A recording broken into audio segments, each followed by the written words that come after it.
Good evening to all of you. As many of you who have taken my courses before know, I rarely talk about myself, if I ever talk about myself. Uh, One of the philosophers who have been very influential in my life, actually, a Romanian philosopher, Constantin Noica, once said that he wanted to write a history of philosophy that does not contain philosophers because he had to admit philosophers are boring. And I honestly believe the same thing. So, there's not much to say about me. But nevertheless, even if I have taught for more than 20 years, it only recently came apparent to me that I'm making a mistake. Because, we all have our histories, and even if philosophy is often a field of the mind only, it comes to us through people. So here is the human being that I am. Well, obviously, if you think philosophically, so to say, it's not any kind of description I may have right now about me will not describe me, in the sense in which you will not be able to know me. Just as we do not know each other only because we describe ourselves, but we know each other in the connection that people have to their souls. Actually, when we get to Plato, we'll see the different kinds of knowledge people have. Anyway, so I was born and raised in Romania, more specifically in Transylvania, a small town, Făgăraș, very close to the mountains. I'm not a vampire, even if many people believe I may be, and I have no relation with Jaja Gabor, and I've never heard of her actually before I came to the US. I came in the US in 2000, so 18 years ago, with the purpose of doing a master's degree for 2 years. And here I am, 18 years actually, later. But how all this came to be, I was always interested in philosophy. I wanted to do philosophy since I was 17, and I was born in a very traditional family, and my dad is a practical man, and he told me, when I told him that I want to do philosophy, my dear Tave, you can do whatever you want, but not philosophy, because you will become just a philosophy teacher who will have no money and will not be able to support your family. A wise man, my father. Anyway, so in my family and in that culture anyway, you do what your parents tell you to do. So I did not do philosophy, but I went to journalism. I studied journalism for 4 years, and I got a job. And once I got a job, I said, you know what? Now I can do philosophy. So I started another BA degree, because in Romania you cannot have double majors, you cannot switch majors. Once you go to one degree, you have to finish it. So I started philosophy while I was working at the same time, teaching actually journalism. I was a journalist teacher and working in the media as a journalist.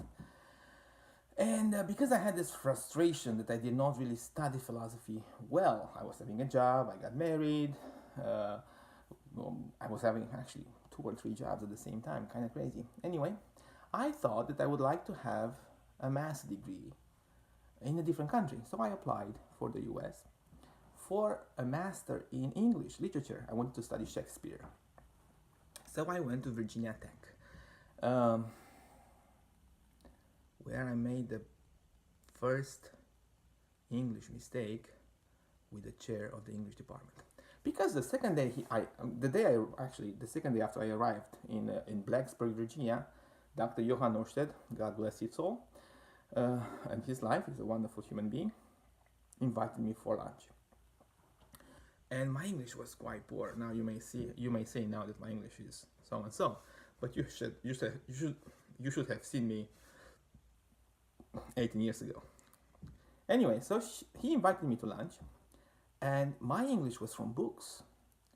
I didn't know anything about ordering food or things like that, So anyway, I thought about what I should order. It was a sandwich place. I said, well, I like ham, but I did not know the word ham in English. So I had to think about it. I said, what's the ham made of? And I said, well, pork. But in Romanian, there are no 2 words, no pork and pig. There's only one, and we call it pig.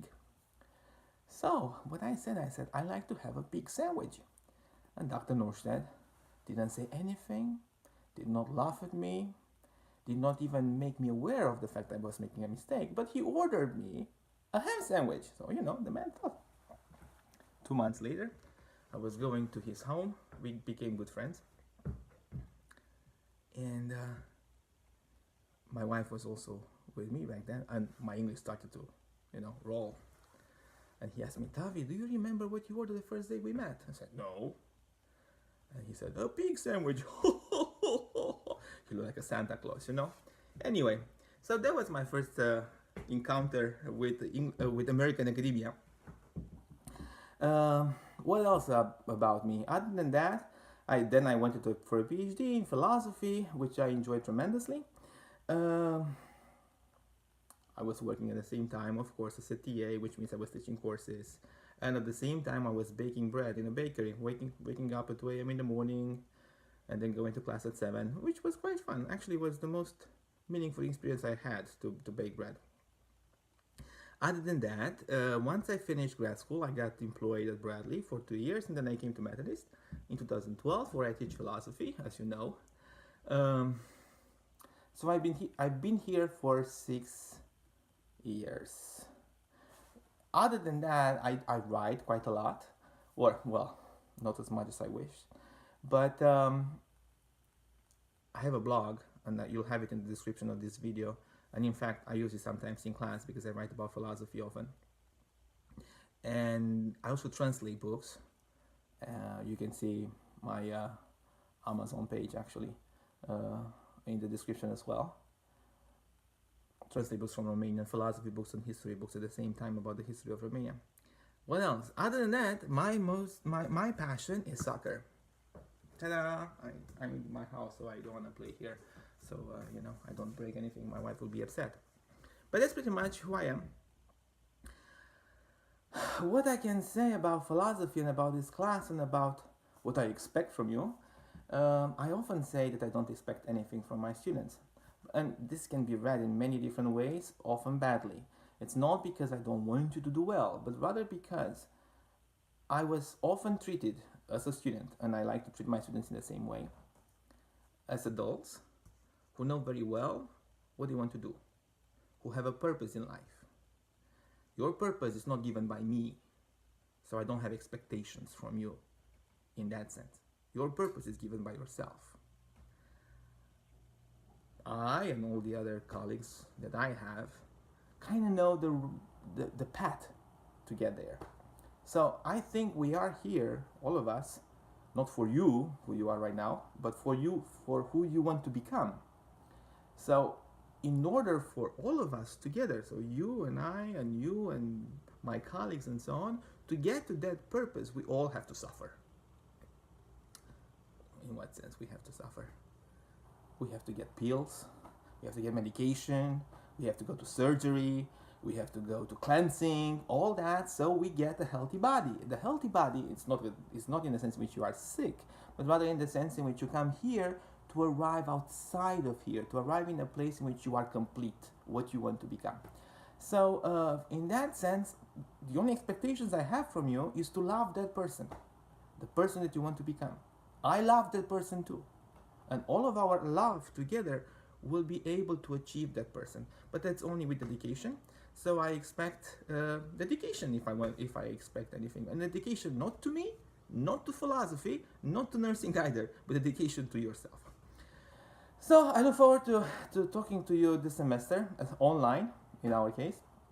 But online environments often bring to life many more discussions that sometimes in-class discussions bring, because you are more open to discussing.